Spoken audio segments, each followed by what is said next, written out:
یہ ایصال ثواب کی محفل ہے۔ ہم اور آپ جمع اس لیے ہوئے ہیں کہ مرحوم و مغفور الحاج خلیل الرحمن صاحب کے حق میں دعائے مغفرت کریں کہ رب کریم اس پاک مجلس کے توسل سے ان کی مغفرت فرمائے، ان کے قبروں پر نور و رحمت کی بارش برسائے۔ رب کریم انہیں اپنی جوار رحمت میں جگہ نصیب عطا فرمائے، کیونکہ موت برحق ہے، ایک نہ ایک دن ہمیں بھی جانا ہے، آپ کو بھی جانا ہے۔ جبھی تو کہنے والے کہتے ہیں مجرم کو نہ شرماؤ، احباب کفن ڈھک دو۔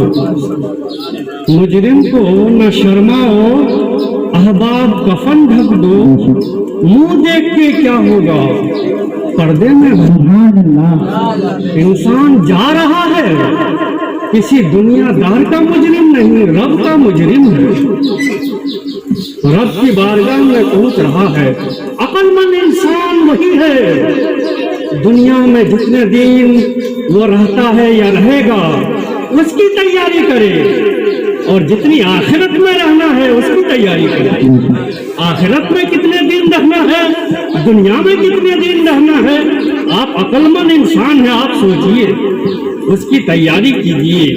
لہذا رب فرماتا ہے جب میدان محشر قائم ہوگا تو متقی کو، نیکوکار کو، پرہیزگار کو اللہ سواری میں بٹھا کر جنت میں داخل فرمائے گا۔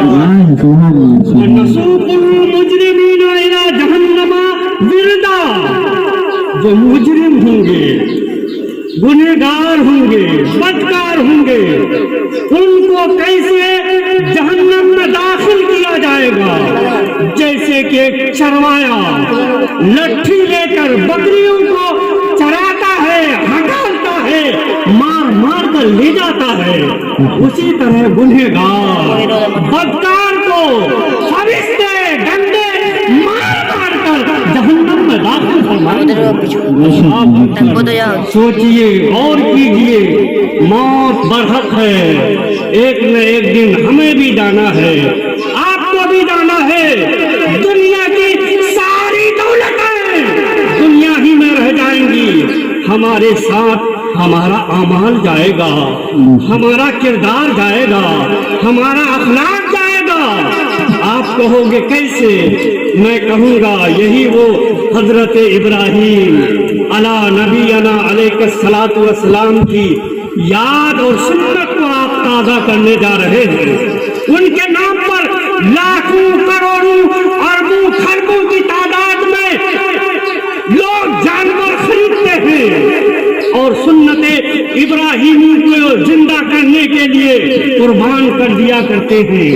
اللہ نے حضرت ابراہیم علی نبینا علیہ الصلوۃ والسلام کو بے شمار دولتیں عطا کی تھی، لیکن اللہ نے فرمایا فرشتوں سے، فرشتوں میرے خلیل کا امتحان لینا چاہتے ہو تو میں تمہیں بھیجتا ہوں۔ میرا خلیل کیسا خلیل ہے، کیسا دوست ہے، ان کا امتحان لینے کے لیے میں تمہیں بھیجتا ہوں، جاؤ میرے خلیل کا امتحان لو۔ اللہ اکبر۔ آج ہم کو پرانی آیات سے محبت نہیں، قرآن پڑھنے کے لیے ہمارے پاس وقت نہیں، نمازیں پنج گانے کے لیے وقت نہیں، جائیں گے کاروبار اتنی دیر کے لیے نقصان ہو جائے گا، لیکن میں کہتا ہوں ہم نماز پڑھنے کے لیے اپنے گھر سے نکلتے ہیں، چاہے تنظیم المسلمین جاتے ہیں یا CCI جاتے ہیں، لیکن ہو سکتا ہو یہ نماز پڑھنا، تنظیم میں جانا یا CCI میں جانا ہماری عبادت میں ریا بھی ہو سکتی ہے۔ میں کہتا ہوں ہماری یہ دکھاوے والی عبادت میں ریا بھی ہو سکتی ہے، لیکن یہی بندے مومن جب رات کی تنہائی میں اٹھتا ہے، وضو کرتا ہے، رب کی بارگاہ میں کھڑا ہوتا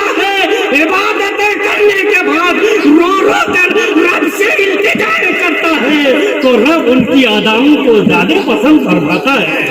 उसमें रिया नहीं है, दिखावा नहीं है, क्योंकि जमाना सो रहा है, बंदे मोमिन उठा है, वजू किया है, रब को मनाने के लिए रो रहा है, गिड़गिड़ा रहा है, रब की तस्बीह बयान फरमा रहा है। अल्लाह के रसूल फरमाते हैं, ऐसे बंदे को रब्बे करीम मैदाने महशर में अपना साया नसीब अता फरमाएगा। अल्लाह अकबर। मेरे मोहतरम बुजुर्गों, दोस्तों, कोई भी काम हमारी दिखावे और रियाकारी वो काम में शामिल नहीं होनी चाहिए। जो भी हम नेक काम करें खुलूसो लिल्लाहियत से करें, रब की रजा के लिए करें। दुनियादार को दिखा के क्या होगा, कोई मतलब नहीं है। मेरे नेक काम के फिर से अगर रब राजी हो जाता है तो हमारी दुनिया भी कामयाब, आखिरत भी कामयाब है। लिहाजा कोई भी काम करें, मिलाद मनाएं और लोगों को बुलाकर खिलाएं, मेहमान नवाजी करें, नामो नमूद के लिए करें तो बेकार है। लेकिन अगर हमारी नीयत ये है कि मेरे इस खेल से रब राजी हो जाए, रब के हबीब राजी हो जाए, तो यहाँ भी कामयाबी है, आखिरत में भी कामयाबी है। तो मैं कहने का मकसद ये था कि अल्लाह के प्यारे खलील हजरत इब्राहिम अला नबीना अलैहिस्सलातु वस्सलाम को रब ने बेशुमार दौलतें अता की थी। इम्तिहान के लिए फरिश्तों को भेजा, फरिश्ते पहुंचे जहां इब्राहिम अला नबीना अलैहिस्सलातु वस्सलाम बकरियां चढ़ा रहे थे। अल्लाह अकबर। करीब गए तो फरिश्ते तस्बीह पढ़ना शुरू कर दिए, सुभान अल्लाह वल्हम्दुलिल्लाह वला इलाहा इल्लल्लाह वल्लाहु अकबर। जब ये तस्बीह सुने इब्राहिम अला नबीना अलैहिस्सलातु वस्सलाम तो करीब गए, कहने लगे, आप लोग तस्बीह पढ़ रहे थे, जरा एक बार सुनाइए तो सही, ताकि मेरे बेकरार दिल को करार आ जाए। मैं कहता हूँ इब्राहिम का कहना ये था कि किसी दौलतमंद इंसान को दौलत से सुकून मिलता है, लेकिन मुझे जो सुकून मिलता है दौलत से नहीं, रब के कलाम से, रब के जिक्र से मेरे दिल को सुकून मिला करता है। ये किसका कौल था?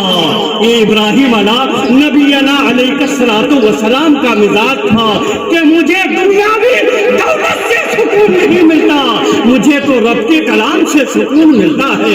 लिहाजा कहने लगे, सुनो तो सही, रब की तस्बीह जो अभी पढ़ रहे थे, कहने लगे उसके एवज में क्या दोगे?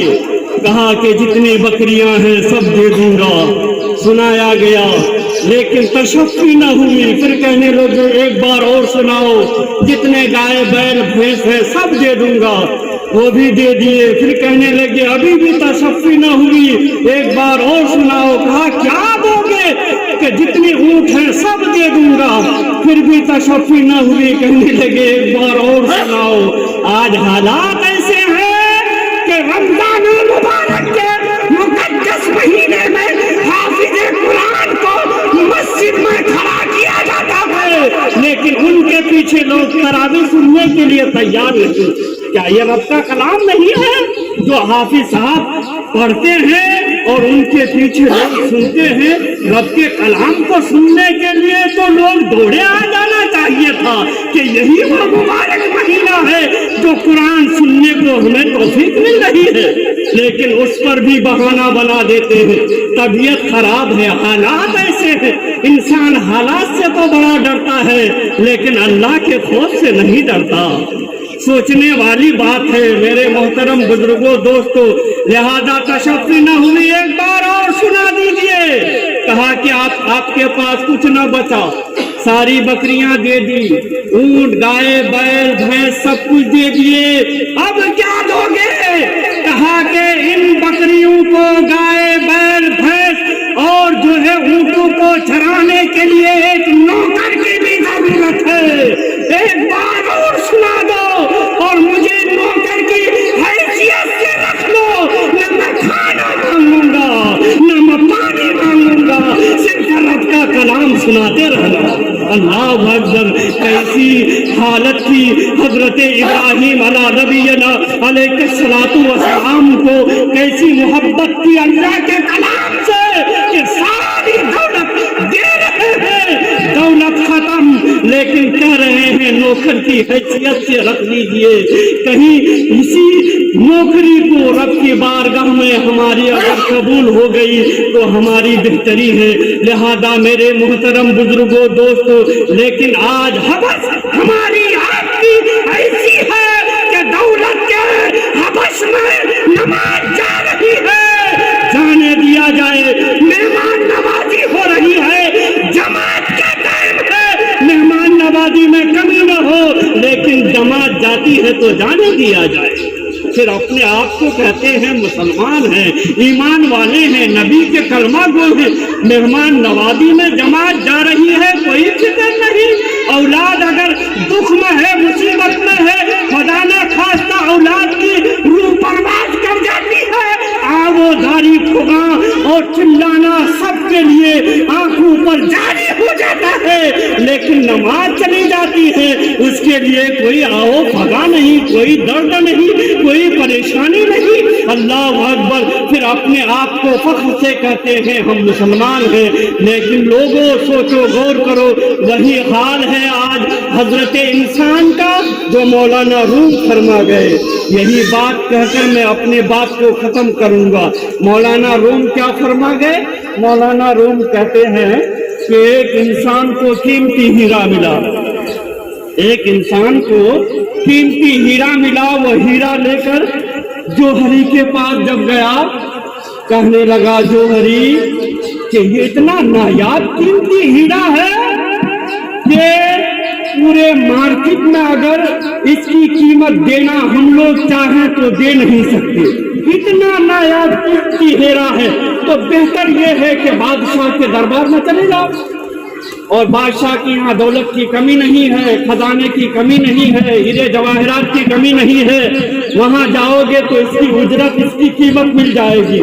लिहाजा वो इंसान गया बादशाह के दरबार में, और बादशाह ने वजीर को बुलाया, कहने लगा देखो ये हीरा लेकर आया है, इसकी क्या कीमत दी जाए? तो वजीर ने जब देखा हीरे को, कहने लगा बादशाह सलामत, पूरी बादशाहत अगर दे दी जाए फिर भी ये हीरे की कीमत अदा नहीं हो सकती, इतना नायाब कीमती हीरा है। कहा कि किसी तरीके से ये हीरा दस्तयाब हो जानी चाहिए, क्योंकि दौलतमंद को दौलत की हवस और ज्यादा हुआ करती है। कहा कि ठीक है बादशाह सलामत, घबराइए मत, मैं इस हीरे को किसी तरकीब से अपना लूंगा, वो तरकीब मेरे पास है। कहा उस इंसान से जो हीरा लेकर आया था कि आप इस हीरे को छोड़कर जाइए, सुबह बाद नमाज़े फजर आइए, बादशाह के सारे दरवाजे खुले होंगे, जिस दरवाजे में दाखिल होना चाहो हो जाना, जो ले जाना चाहो ले जाना। फजर की नमाज के बाद से मगरिब की नमाज तक तेरा टाइम है, जो कुछ ले जाना चाहो ले जाना, ये कीमत तेरी अदा हो जाएगी। लिहाजा वह इंसान अब रात भर सोता कहाँ, बेचैनी बेकरारी, कब फजर की आदान हो, जल्दी उठूं, बादशाह के दरबार में जाऊं, उस महल में दाखिल हूं, वहां से बहुत सारे खजाने बटोर कर बाहर ले जाऊं, अपने घर लेके आऊं। लिहाजा इसी कशोपेश में फजर की आदान हुई। आदान के बाद वह इंसान जल्दी जल्दी बादशाह के दरबार में गया। जब गया तो देखा कि सारे दरवाजे खुले थे। जब दरवाजे में दाखिल हुआ और पहले महल में जब कदम रखा तो वहां बेहतरीन किस्म के लिबास मौजूद थे, बेहतरीन किस्म के लिबास मौजूद थे। वो इंसान सोचा कि इतना बेहतरीन किस्म का लिबास, कीमती लिबास यहाँ मौजूद है, बेहतर ये है कि आज तक मैंने ये लिबास नहीं पहने, इतने कीमती लिबास, बेहतरीन लिबास, कम से कम इन लिबास को तो पहनूं। एक के बाद दीगर पहनना शुरू किया, आखिर में एक ऐसा लिबास जेबतन किया तो पहनकर जब आईने में देखता है तो कहता क्या है, अपने आप को आज मैं वजीर लग रहा हूं। और ये लिबास पहनकर फिर दूसरे महल में दाखिल हुआ। जब दूसरे महल में दाखिल हुआ तो वहां मुख्तलिफ किस्म के खाने मौजूद थे। बादशाह का दरबार है, जैसा आला इंसान वैसे आला किस्म के खाने। जब वो मुख्तलिफ किस्म के खाने को देखा तो खाना खाना शुरू किया। इतना खाया शिकम शेर होकर कि पूरा आशुदा हो गया खाकर। जब तीसरे महल में दाखिल हुआ तो देखता क्या है कि कनीज़ें पंखड़ियों से हवाएं कर रही हैं और शाही बिस्तर है। लिहाजा सोचा आला किस्म के तो कपड़े पहन लिया, आला किस्म के खाने खा लिए और आला किस्म के बिस्तर मौजूद हैं, पंखड़ियों से कनीज़ें हवाएं कर रही हैं, थोड़ी देर क्यों ना आराम कर लिया जाए। लिहाजा जब वो शाही बिस्तर पर सोया तो इतनी नींद आई कि मगरिब की आज़ान हो गई। मगरिब की आज़ान हो गई। जब मगरिब की आज़ान हुई तो वजीर आकर उठा, उठो उठो जल्दी महल खाली करो, उठो उठो जल्दी महल खाली करो। और जो ही आँख खुली तो अब वहाँ दौलत बटोरने लगा। तो वजीर ने कहा तेरा टाइम खत्म, 1 सेकंड की भी मोहलत नहीं है इस महल में रहने की। तो मौलाना रूम फरमाते हैं अगर वह शाही लिबास न पहनता, शाही खाना न खाता, शाही बिस्तर पर न सोता तो सुबह से लेकर मगरिब तक दौलतों के अंबार लगा देता और उनका खुद का एक महल तैयार हो जाता। लेकिन शाही खाने में, शाही पोशाक में, शाही बिस्तर में वक्त को गंवा दिया। यही हाल हजरत इंसान का है कि दुनियादारी के चक्कर में वक्त को गंवा दिया। आखिर में मलकुल मौत आ गया। जब रूह कब्ज करने के लिए आया तो हजरत इंसान कहता है मलकुल मौत मैं बड़ा रईस इंसान था, दौलतमंद इंसान था, थोड़ी सी मोहलत दे दे कि मैं राहे खुदा में खैरात करूं और गरीबों में दौलत को बांटूं। थोड़ी सी मोहलत दे दे कि 2 रकात नमाज पढ़ लूं, थोड़ी सी मोहलत दे दे जिक्र अज़कार कर लूं। मलकुल मौत कहता है अब तेरे लिए 1 सेकंड का भी टाइम नहीं है, तूने अपनी वक्त को खो दिया। दुनियादारी में तुझे फिक्र नहीं कि एक दिन मरना है, एक दिन मरना है और रब की बारगाह में हमें जाना है। तो तुझे पहले से फिक्र करनी चाहिए थी। अब कह रहे हो कि मुझे दौलत को राहे खुदा में बांट देने दे, 2 रकात नमाज अदा कर लेने दे। अब तेरी आँख खुली है, पहले से तू कहाँ गया था। अल्लाह अकबर। तो कहने का मतलब ये है आज बूढ़ा बाप रह जाता है, जवान बेटा दुनिया से चला जाता है, ऐसे हादसात का शिकार हो जाता है। कुछ कह नहीं सकते मौत कब और किस वक्त आएगी, किसी का कोई इसका कोई भरोसा नहीं है। लिहाजा हर इंसान को, हर बाशऊर इंसान को सोचना चाहिए कि जिंदगी गुजारें, दुनियादारी में जहाँ गुजारते हैं तो रब को भी अपने जहन में बसाएं कि रब वो रब है जिसने पूरी कायनात को पैदा फरमाया है। वही रब मारने वाला भी है, वही रब जिलाने वाला भी है। लेकिन हम दुनियादार का तो ख्याल करते हैं, रब्बे जुल जलाल का ख्याल नहीं करते। अल्लाह ताला हम सबको इल्म व अमल की तौफीक अता फरमाए। हुकूकुल इबाद, हुकूकुल्लाह पर हम सबको अमल की तौफीक अता फरमाए।